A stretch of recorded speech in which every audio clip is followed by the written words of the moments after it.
Welcome to the Futurebuild podcast, where we explore the people, ideas, and innovations shaping a better built environment. Today, I'm joined by Dr. Elnaz Kashef, Director of Policy, Research and Impact at Futures for All. Elnaz's career has spanned academia, policy, and charitable work, with a consistent focus on ensuring every young person, regardless of background, has access to meaningful career opportunities. Now, this is a critical issue for our sector. The natural and built environment is worth over 159 billion to the UK economy and employs 3 million people. Yet we face a shortfall of almost 200,000 skilled workers needed to deliver the green transition. Also, we have a diversity issue. It's a pressing concern. Just 14% of the construction workforce are women and just 6% are from Black, Asian or minority ethnic backgrounds. Now, Future for All is working to close these gaps by providing fully funded work experience, employer engagement and inspirational programs that reach state school and college students nationwide. Today, we'll explore Elnaz's personal journey, the mission of Futures for All, and the challenges in the system and the strategies needed, success stories, and looking ahead of what we must do to create lasting change. Elnaz, an absolute pleasure to have you on the podcast today. Thank you so much for having me. So we're going to address a really important issue that maybe doesn't get talked about enough, which is obviously the career progression, getting kids from school into the built environment. But before we touch on that, I'd love to find out about what brought you into this space and Sure. a little bit about your background. Definitely. I grew up in a family that education was a key to success. I came abroad to study the best higher education institutions because there was this notion that actually qualification is the best guarantee to success. But what was less valued and was less discussed was about guidance and experiences beyond grade and classroom. When I moved to TUK, I didn't know where to start, what the best next step is. Even though I had the highest levels of qualification, I just didn't know what employers were looking for. I actually came to this country to become a banker. I'm in education now. I mean, if you can see the power of guidance and connection influencing my own career.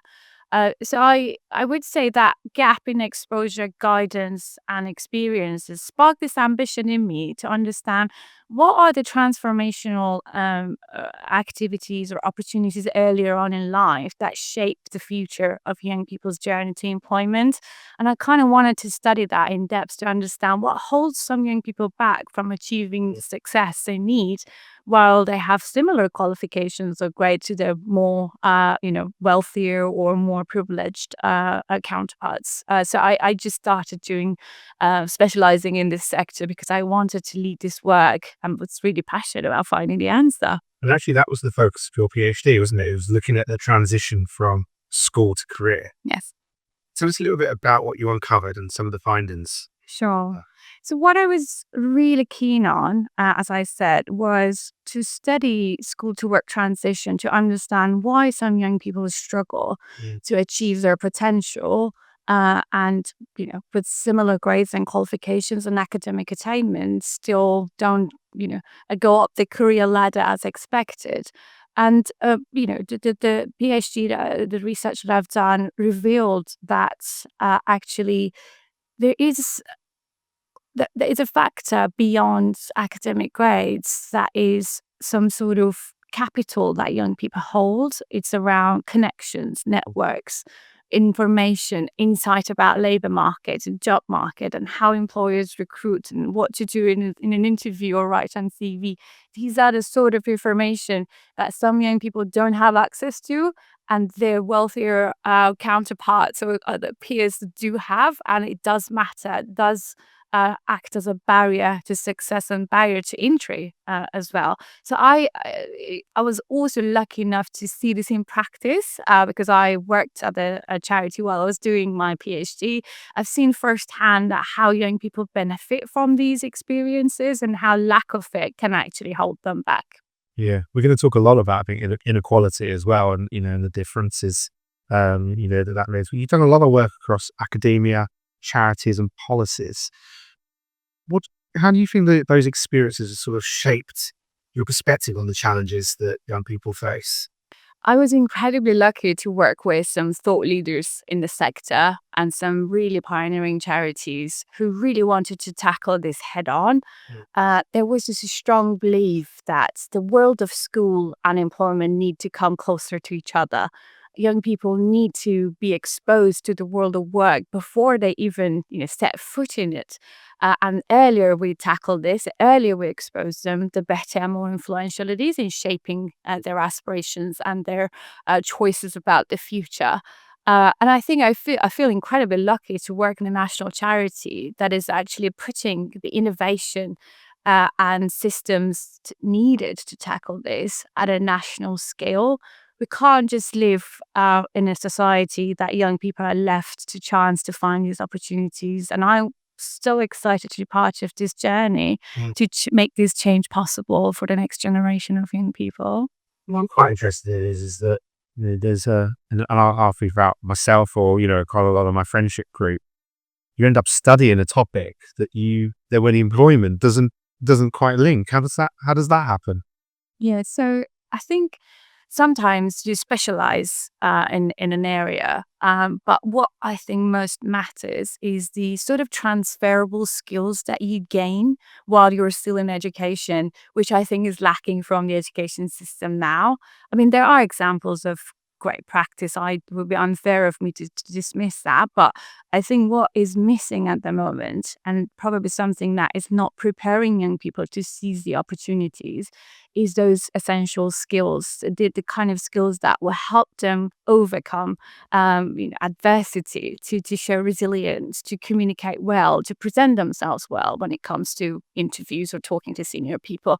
So even though you specialize in specific subjects, I think that these are the skills you need to be able to thrive and to use in that smooth transition to job markets.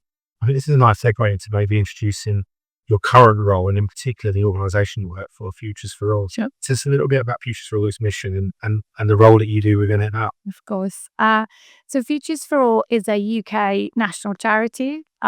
We have a mission to end inequality and access to work experience once and for all. We level the playing field and access to careers education. So far, we have supported over 2 million young people with our wide range of programmatic offers. Our mission is to end inequalities so that young people, no matter where they come from and who they're born to, can achieve their potential. It's been 15 years of national delivery, so we build on our success of our past. And I'm glad to see that this week has been the rebrand and the reinvention of Futures for All from Speakers for Schools, and that actually emphasizes our commitment to the social purpose we have. That we really want to see that young people, regardless of their background, can achieve their dreams and their potential. We're going to come on to the built environment and the skills gap that we had in there and sort of, the challenges we have on bringing new talent in. But you mentioned, a lot about inequalities, the challenges that we have. There might be people listening saying, I'm not aware of these. What is it? Can you paint the picture of the sort of the issues that currently exist? Yes, sure. So I think every time you open newspapers and TV, there's a talk about skills crisis, skills shortages. And with natural and built being one of the growth sectors in this country with the ambitions behind it, Yeah. I think we are really having a lag or a lack of investment in the systems to train the future generation who is going to lead these industries. And that definitely will impact UK economy and the productivity of the UK PLC. So I think one of the biggest problems is that we're not having a healthy skills pipeline being built from earlier on. Yeah. So that employers can actually inspire, inform, and develop the talent they need to be able to come and fill the vacancies that they are having difficulties to fill. But I also think this growth ambition that we have in the country is presenting the natural and built environment with an opportunity, a once in a lifetime opportunity, because, we need to build houses, we need modern, infrastructure, we need sustainable transport. These are the things that will make our country prosper. But how can we deliver it without the skills and the talent coming through? And I think this is one of the biggest challenges we're facing now. It's been over the news this week a lot about the sort of million under 25-year-olds not in employment, not even looking for a role, which is a shocking figure. Absolutely. Especially when we've got skills gaps and, we've got the big challenges there. What's going wrong at that sort of school level? Why aren't we inspiring these kids to get into? Yes, a very good question. And I think I was going to touch on this because I've heard ministers saying young people are getting in the habit of not working. Yeah. My question back to them is that, are we doing enough to excite them about the opportunities of the future? I mean, talking about sustainability and climate change and, achieving our net zero goals, these are really ambitious, really exciting, future. But are we presenting them with some gloomy, uncertain pictures about the future? Are we doing enough to do outreach and information, provide them with the guidance, information, advice they need to know about these opportunities? So, yes, it's a very persistent issue that we've seen in the system, but I think we can go beyond words and do some actions to tackle it. But I think what we're focusing mainly on is reactive solutions to a problem rather than preventative measures that we can put in place to avoid getting to that point. And that message, for my message to employers and specifically government, is that don't leave it to age 18 to fix these problems. You need to start far earlier to tackle these issues and inspire, inform, and excite young people about the possibilities of the future. And that's where the importance of work experience comes in, and that's what Future for All want to enable that a much younger time. You mentioned quite a lot about sort of structural barriers and sort of regional inequalities. What are those in practice? Work experience for me was I knew someone's friend who said come and work for them. That probably happens all too much, doesn't it? And we probably need a much better approach back. So let's talk about some of the sort of historical issues and how you're fixing those. So I think there's no better way to put this than this phrase that says talent is everywhere, opportunity is not. Opportunity is not equally distributed across different communities of young people and across the country. Too often young people have to draw on their parents to gain experiences of the world of work, including placements and other types of activities. Your father works in a law firm, give a call to a friend, can I bring my kid to work for a day to shadow you? These are the things, similar inequalities that's seen not just in the work experience sector, but across the education. So, we'll see the differences between London and Southeast and some rural and coastal areas in accessing opportunities. Young person in London has employers at their doorstep from different backgrounds, different sectors, but that's not the same for a young person in Cumbria or Cornwall or in other parts of the country. So we just can't have a system that locks out young people from these opportunities, and it's not just unfair, it's not good for our economy, because these are the same leaders of the future needing that sort of skills and the confidence to come through and shine through and fill those vacancies that we're finding so hard to fill. And I think what Future for All's mission is, and what we have been working so hard to deliver, is to put systems and tools in place to overcome these inequalities. We work with regional partners, regional authorities, employers and local schools and colleges, bring them together to actually tackle this head on. We just can't have a system that relies on luck. That's not a system, and that's not fair. No, you're absolutely right. One of the unique features of Future for All as well is you have a youth council. So you're involving, youth in decision making. Yeah. Tell us a little bit about that and maybe some of the impact. Of course, I think it's very important that we design programs with young people, not just for them. And this is something that helped us, from the idea of having youth councils, holding us to account, challenging us, and constantly making sure that our programs are relevant for them and focus on their needs. And they have been great in advocating us in different platforms. We take them to events with us because that authentic voice from young people make a greater case of investment, and sometimes employers listening to young people are more convinced about their social responsibilities to help these young people. But we also helped our program improvement, if you like, by listening and measuring young people's perspectives and feedback constantly, feeding it back into our programs to make sure our offers are always relevant for young people.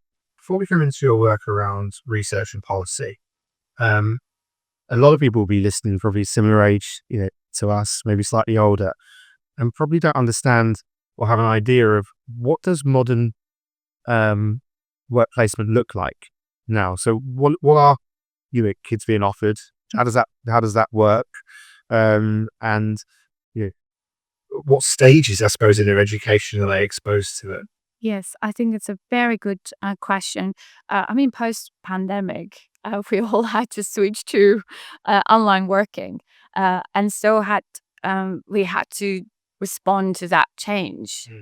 We started ramping up our remote offer because it was also an opportunity to teach young people that, in the sense of, in the event of adversity, you just have to be adaptive and find solutions. And it actually helped a lot of young people to know how a digital workplace could look like. How do they use these digital tools like Teams and Zooms and Google Classrooms to actually connect with the employers? And we couldn't let them down. We couldn't let pandemic take the learning outcomes away, but also the experiences of the workplace. So we ramped up our work in the remote offer. And I think it was really transformational in also overcoming the geographical barriers, because often young people don't get to follow their aspirations when they find work experience opportunities. For instance, someone might want to work in an energy sector, but there's no energy employer around them. And these opportunities remotely could connect them with the sort of employers across the country. And it was so powerful. We had case studies after case studies, young people telling us that if it wasn't for this remote offer, I would never see an employer in gaming industry in Northeast while I'm in Cornwall. And it was transformational. But as the world is moving towards a more normal work routines, I think as a charity, we're also understanding that, the new norm is hybrid and people are going back to office a few days a week. So we are adapting our offer to, again, use the opportunity to teach young people about modern workplaces and how they work. And I think it's very useful to keep that element of face to face, because sometimes it's really helpful for young people to get out of their comfort zone, to dress up for the occasion, to prepare, travel, all of that. So we're trying to mimic all aspects of the real work in our offer to young people. Brilliant. I want to come on to the research that you've done, and in particular the built environment. We've got a huge, as we've already spoke before, huge challenge in the built environment. We've got Labour's new targets around home building. We've got this transition to net zero. We urgently need, I think the report was about 200,000 workers to deliver on that green transition. Tell us a little bit about maybe some of the challenges in particular that your research showed around the built environment. I know we have a big inequality, diversity issue in particular. Yes. I think one of the major issues is around diversity, as you mentioned. I think the figures show that around 14% of the workforce are female. About 6% are coming from minority ethnic backgrounds. And despite all the efforts to close these gaps, all the goodwill in the sector, we still see them quite persistent. I think as a country, we can't risk losing talent. We can't overlook potential. And for the sector, that is an untapped talent pool to help them build the healthy skills pipeline they need to fulfill their ambitions. And as I said, I think one of the issues around construction, engineering, and built environment is a perception issue. A lot of young people still think that, when you talk about construction or engineering or build, is just about muddy boots and hard hats and getting work on site. That is not the case.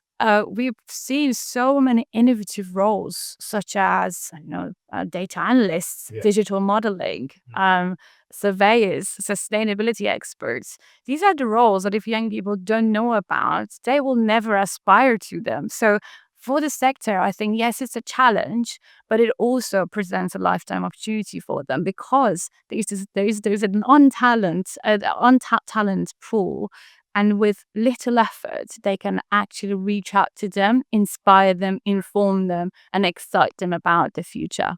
I 100% agree with you. I think there's the built environment and the construction industry has many multifacets. There's the trade side, which again has its own skills challenges, and amazing careers, plumbing, engineer, electricians, contractors, that side of things.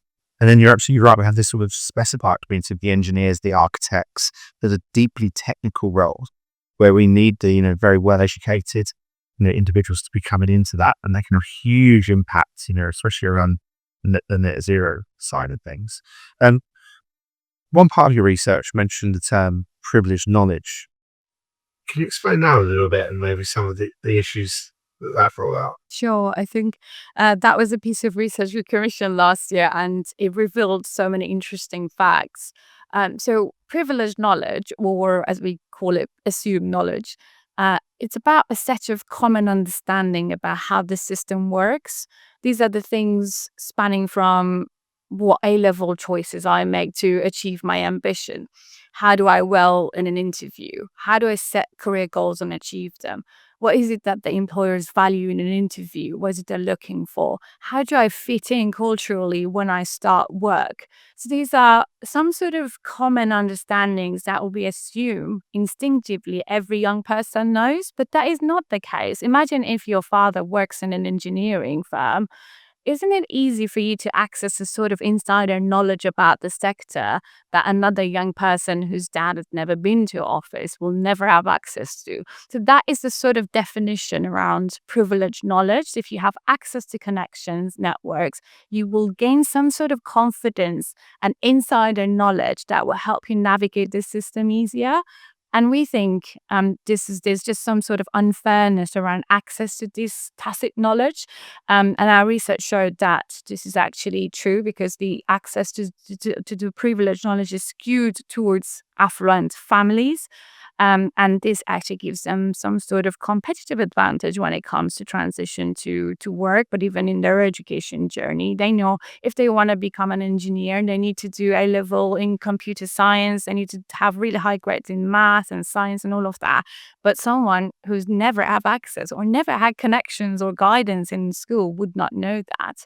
And that holds young people back because it will not only develop their knowledge, but it will also affect their confidence level in wanting to apply to those roles in the sector. And I think for sectors with talent issue, this is a problem because they kind of need to get out in front of young people, tell them how to actually come work for us. There is a place for you in our sector, and these are the things you need to do and acquire before joining us. So I think it's just a very win-win situation if employers actually take it upon themselves to inform young people about how to join them and their sector. So tell me a little bit about how Futurebuild goes about addressing these inequalities. Sure. So we provide our own programs. Obviously, we have for the 15 years when founded by Robert Peston, the ITV political editor, we bring leading the thought leaders and business leaders into the world of state education and colleges, from CEOs to adventurers, from comedians to barristers, and everyone in between. We give them access to the kind of networks that private education young people have access to. And we also we're very proud of our work experience program. It really works with employers to design inclusive, purposeful, and exciting, meaningful opportunities for young people to do multi-days of experiences and gain real insight into the world of work, but develop the sort of skills we talked about. And I'm really proud to say that this week we launched our Work Experience Finder. So this is a digital platform where young people, no matter where they live, with a click away, they can search for opportunities around the country and in the industries or sectors they're interested in. It also enables young people to apply and get certifications, something that tangible that gives them to take it into their CVs and interviews and talk about. But it also helps employers make it dead easy for them to offer work experience, no matter which industry they come from, what size they are, and at the same time supporting educators with the capacity issues to organize these work experiences to have a seamless offer for their young people. And the evidence is clear, isn't it, that the positive impact that this can have. I'm going to read a couple of stats from your recent research. But, you went on and said 63% of students reported a clearer sense of their future direction after a placement, which is unbelievable. And 91% said they had a greater awareness of local employees as well. So the evidence is there of the effectiveness. I suppose, what's holding it back? How do we scale this? Yeah, I think it's a very good question. We're not short of evidence of showing why this is important. It's more about the how. I think in the past 10 years, we've overlooked the subject of work experience. There is a bit of an unjust system that still rewards those with connections, as you said, parents, family networks, neighbors, and penalizes young people who don't have these connections. So Futures for All's mission is to fix that. We kind of want to make sure that regardless of who you're born to and which school you go to, you can still access these kind of meaningful, impactful opportunities. So we invested in a multi-million pounds in our tech over the past few years to make sure we have created the tools and the systems, whether we have governments or not acting on it. We took it upon ourselves to fix it because we just can't lose another generation of young people to these inequalities, given the pressing skills shortages that we're seeing in the country. And I think that's, we have made the statement publicly that by 2028, we really want to end this inequality once and for all. And you also in your research talk a lot about quality work placement. Tell us a little bit about that, what you mean by quality. Sure, I think it's something that I'm personally really passionate about because I see the kind of enrichment activities that young people in private education have access to: debate clubs, extracurricular activities, traveling, every single bit that develops their confidence. But they are offset in quality, and it seems like when we come to state educated young people, we compromise that slightly so they can do fine whatever they can, regardless of whether it's high quality or not, because they just want to have something to have on their CV or something they need for their higher education that they apply for. And I think this is just, again, widens that inequality because we can't have a group of kids having access to quality experiences while others don't. So we define quality at Futures for All. We think every opportunity we put out there needs to be benchmarked and quality assured. So we're not short of excellent when we reach out to young people. We do that through our own framework of success. We developed it based on best practice, talking to employers in different sectors, educators, and trying to understand what would make maximum impact on young people. And that's going to be our obsession over the next few years. So, if someone's listening and they're head of HR for their, it's a large contractor or a large, engineering firm or architectural practice, and wants to get involved, what does that model look like for giving a child a placement? What's great look like? Absolutely. Um, so the way we define best practice, we've came up with three pillars, if you like, of success. One is envision. So why an employer wants to get involved? They really need to have that clear purpose in mind before they do anything. How does this link with my business strategy? How does this link with my social value? Is it because I want to widen access for more disadvantaged young people? Is it because I want more female workforce coming through? So it's really understanding why is it that they want to do this. Then our role starts playing out. We help those who understand, this is important for their future workforce development, to design and deliver a very impactful experience. We guide them through content that we know makes a maximum impact on young people. And we put a 3 to 5 day, if you like, worth of content and the platforms for them to deliver it. So we make it very easy for them to realize that ambition from the beginning. And then the final pillar is about reflection. So you don't want just young people do an experience and that's it, off you go. You want them to reflect. You want to take something away from that experience so that they confidently can talk about it when they go back to their education. And we do all sorts of rewards, recognitions, one-to-one chats with employers, or Q&A in the end. They present ideas to employers and get rewarded or feedback from them. There are all sorts of ways that we actually make sure this is a lasting impact for young people.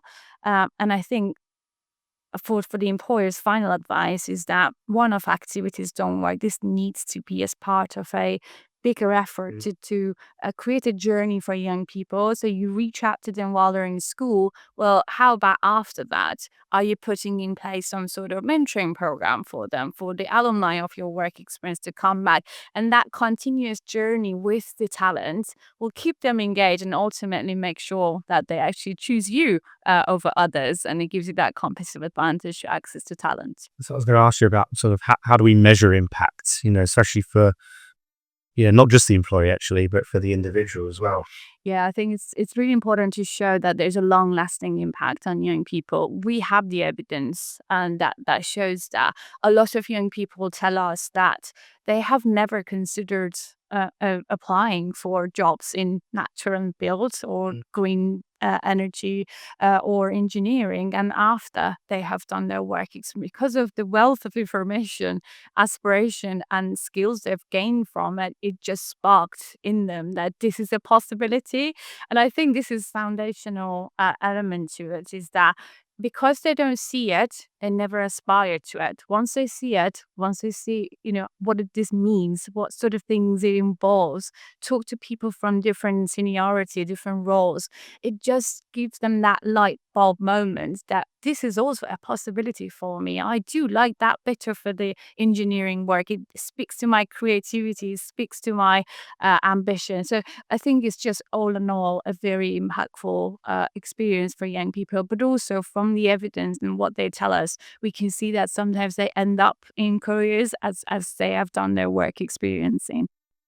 And I'm reading another stat here from your research, but came out that 80% of students improve their understanding in their own strengths, which I just think is a massive confidence boost, isn't it? I think that's the big which students probably, suffer with the most, about the confidence. How can I do that? I think that's an amazing step. It is, I think, and then that's one of our definition of an impactful work experience, is that young people come away more confident. Not that they all end up in doing, the same work that they have been involved in their work experience. They can rule out some of the jobs out there because of their work experience, and that still counts as positive because they don't end up in a miserable job for the rest of their lives. So I think, confidence in knowing what to do next, how to use their experience to be bolder, to be more, out there, and to have a story to tell when it comes to their CV and interviews. I think that's really powerful. In our research call, we talked a long time about one of the standout sort of case studies or success stories, really. And I'd love to touch on that, the work that you've done in North Yorkshire, where you've put through almost 1,000 students for companies like S&P Rail Jackson Civil Engineering, and then even the National Park as well. Tell us about that and some of the sort of key success. Yeah, it's been a great experience, and I'll tell you why. Because it's about local partnership. It's about bringing the local schools and colleges, the local employers, and the local authorities, the local government, and the administration together to create capacity, to create an ambition, and they want to tackle some of these regional inequalities that we talk about. And I think that's the most powerful takeaway from this partnership. It's when we collaborate and when we bring different stakeholders together, where they all have stakes in it, it just results in a very impactful program where we can reach to a bigger group of young people who might otherwise never have access to these kind of opportunities, and it delivers a lasting impact that will stay with young people forever. Was a very interesting quote from this collaboration, that a young person said that this was truly the only time I felt I belonged to a professional environment. And they said that they will definitely consider engineering as a pathway to future. I mean, that's the sort of impact we're talking about. Yeah. Absolutely. So tell us a little bit about the scale there. You talked about the collaboration. How many schools, colleges, how many employees coming together? Sure. I think so. One of the things we're very proud of is the network of schools and colleges we work with. We have about 2,000 plus schools and colleges on our network, and that's something employers find extremely valuable, because often we hear from our stakeholders that they struggle to know where to start with schools and colleges, how to connect with them, who to go to if they want to offer opportunities to young people. And this is where we come in, because we have that network of schools and colleges at our disposal. So we get to advertise and offer their work experience opportunities to a wider talent of young people across the country. And in terms of employers, I think we have about 700 plus employers in our network so far. We work with at least 40 plus employees in the natural and built environment just last academic year. It just shows the sheer interest and passion in the sector and the will, because I think employers recognize the problem. They just don't know where to start and how to do this. And we provide everything they need to be able to do that. One of the big benefits here is it's giving them access to a much bigger diversity of employees, and we can start to address some of those diversity and inequality issues. Yeah, absolutely. Absolutely. I think one of the things that young people keep telling us is that they've never seen role models that they can relate to. So by opening up the diversity of employers going to schools, we show to young people there is a place for you in this organization or in this sector. We don't want to send a damaging signal to young people that this is not a job for you, or this is not for the kind of people that don't belong to the industry. So you just broaden their horizons. You tackle those stereotypical views they have about specific jobs or industries or roles. And I think that's the beauty of getting in front of young people and talking to them, because you just change that perception that is probably rooted in a family background and where they come from. So Big part of your role is also policy. What do we need government to be doing? There's so much opportunity here. You've got the research behind it. What systemic changes would you like to see?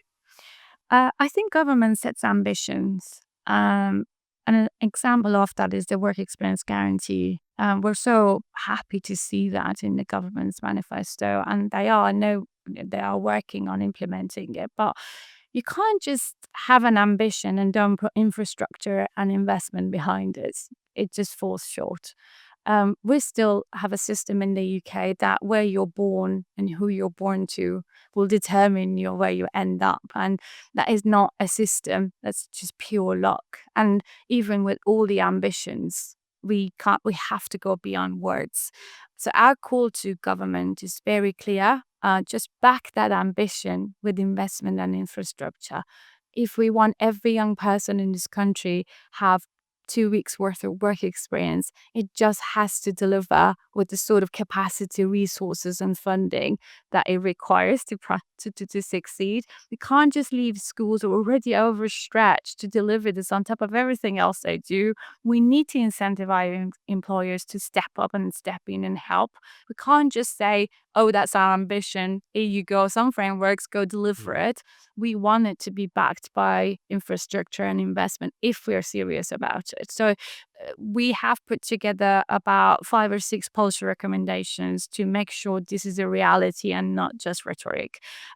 We think there needs to be a national quality assurance framework to recognize opportunity that delivers impact.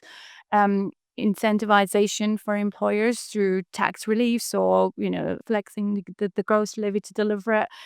We think there needs to be proper resources to schools and colleges to support young people to deliver a quality experience for them. And for young people themselves, who's going to pay for the travel, clothing, equipments that they need to go to attend their work experiences? So there needs to be cost removal of that cost barrier. And finally, a marketplace of opportunities for young people. So no matter where you live, you can actually explore and access opportunities, which is something that we took it upon ourselves to deliver, and it's our gift to the system. Yeah. Well, the mandatory use of a marketplace would almost eradicate the connected, views that we have, wouldn't it? Yeah, absolutely. We don't want to reward those who have connections and those who don't, to just leave it to chance and to find these opportunities, because we know the transformational effect it has on their life chances. So, in the built environment, we're accelerated headfirst towards these sort of 2030 sort of net zero targets. It's quite a nice framing sort of what does the next 5 years look like? What are the key priorities for you at Future High? Future for also. So the next 5 years, I think it's very exciting, because if we actually have these ambitions in the growth sector, this is where Futures for All want to make it happen, make it possible.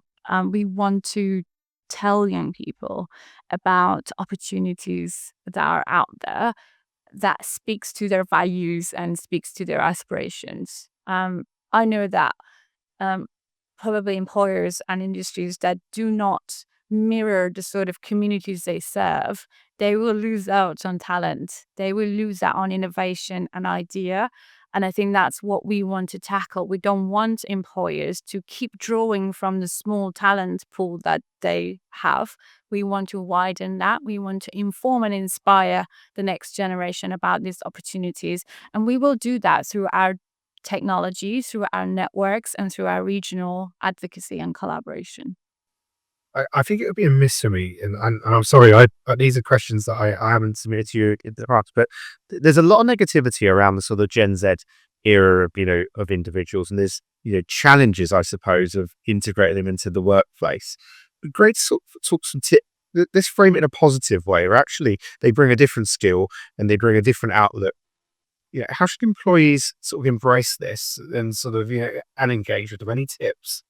Well, I think I don't like labeling, young people, but again, as I said in the beginning, there is this notion about the youngest generation, that they are lazy and they don't want to do the work and put the hard work in, and similar to the previous generations. But actually, they are full of ideas. Yeah. You hire an intern in the creative sector, they design the best digital campaign for you that you can't get from the other employees. So I think we should embrace the creativity they bring with themselves, but also the values. They are quite careful about social purpose, which I think is a nice thing.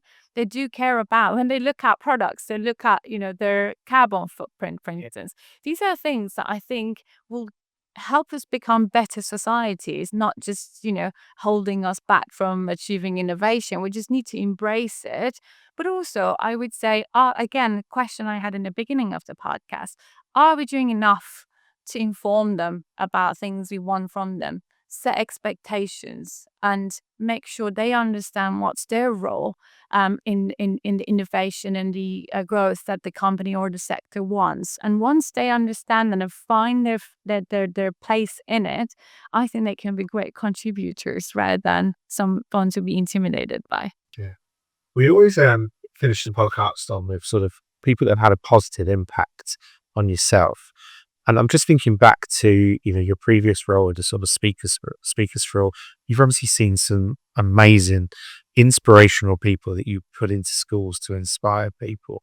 Can you tell me a couple maybe that you that have inspired you as well? I mean, there are too many. Obviously, I don't go to every talk in the country. How we do that would be really onerous. But one of actually the talks that inspired me a lot is by our founder, Robert Peston. So he's ITV's political editor, and he's been passionately pouring his soul into this charity from 15 years ago. And the way he connects with young people is quite inspirational. The journey he's been on, the information about his career and how he got to the person who he is now. And at the same time, seeing in action things he's done for the success of the charity has been quite influential for myself and for wanting to be part of Speakers to Schools and now Futures for All journey. Another one that I have seen is from Deborah Meaden, so the famous Dragon Den judge. She's been quite inspirational. She's actually featured in one of our campaign videos talking about how she started her journey and how she ended up being such a successful entrepreneur. And listening to these stories is just shows you what are the possibilities, and you start questioning your own narrow view of the world and how perseverance and hard work and graft and ambition will get you there finally. So finally, I think we've covered it before, but I think it's worth talking about again. How do if I'm an architectural practice, a large engineering firm, contractor that's listening to this and saying, we've got intern programs, but how do we get involved? And what do you want? From these employers as well. How should they get in touch with you?